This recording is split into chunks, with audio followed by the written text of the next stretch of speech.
గతంలో మోంతా తుఫాను వల్ల నష్టపోయిన రైతులకి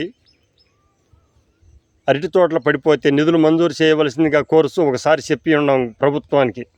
గతంలో అవి రైతులకు ఈరోజు వరకు ఇంకా అందలేదు.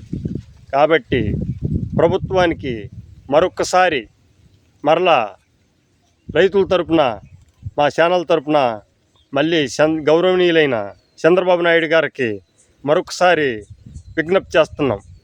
రైతులు ఇంతవరకు సరిగ్గా పడిపోయిన అరటి చెట్లు కానీ తోటలు కానీ సరిగ్గా ఏమీ బాగు చేసుకోలేకపోయారు. ఇలాంటి టైంలో రెండోసారి కూడా పడిపోయింది. మోంతా తుఫాన్ అక్టోబర్లో వస్తే మొన్న మేలో వచ్చి అదే చేలు మళ్ళీ రెండోసారి కూడా పడిపోయినాయి. 2 సార్లు నష్టపోయిన రైతు సోదరులకు మోంతా తుఫాన్ వల్ల రాసుకెళ్ళిన గవర్నమెంట్ వారు సిఫార్సు చేసి రాసుకెళ్ళిన శాలంటే తిరిగారు, రాసుకెళ్ళిన వ్యక్తులకి అందరికీ నష్టపరిహారం ఇవ్వాల్సిందిగా మేము త్వరగా విడుదల చేయవలసిందిగా మరొక్కసారి ఎన్డీఏ ప్రభుత్వానికి అంటే నరేంద్ర మోడీ గారికి, గౌరవనీయులు చంద్రబాబు నాయుడు గారికి, గౌరవనీయులైన పవన్ కళ్యాణ్ గారికి మరొక్కసారి ఎన్డీఏ ప్రభుత్వానికి విజ్ఞప్తి చేస్తున్నాం. కాబట్టి ఆ నిధులు త్వరగా అందించి ఆ రైతులకి సహాయపడవలసిందిగా ప్రభుత్వానికి మరొక్కసారి విజ్ఞప్తి చేస్తున్నాం.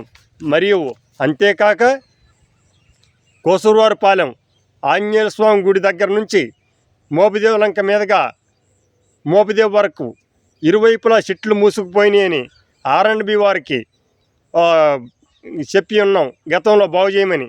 స్కూల్ బస్సులు, పిల్లలు మరి రవాణా అనేక రకాలుగా జరుగుతూ ఉన్నది. అయినా ఇంతవరకు ఆ జంగిల్ని అటు ఇటు వంచడం కానీ క్లియరెన్స్ చేయటం కానీ జరగలేదు. వాహనదారులు పడిపోతున్నారు, దెబ్బలు తగులుతున్నాయి. మరి టర్నింగుల్లో కానీ చెట్లు మూసుకుపోవటం మూలంగా ఎవరికి ఏమీ కనిపించట్లేదు. ఎదురొచ్చే వాహనము అటు ఇటు తిరిగే వాహనాలకి ఎవరో కనిపించక అనేక ఇబ్బందులు పడుతున్నారు.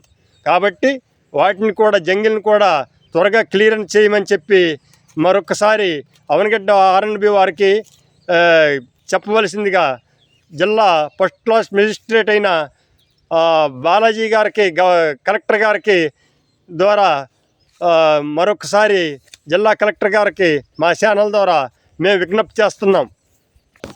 ఈ వీడియో మీకు నచ్చినట్లయితే లైక్, సబ్స్క్రైబ్ చేయవలసిందిగా కోరుతూ మీ శ్రేయాభిలాషి.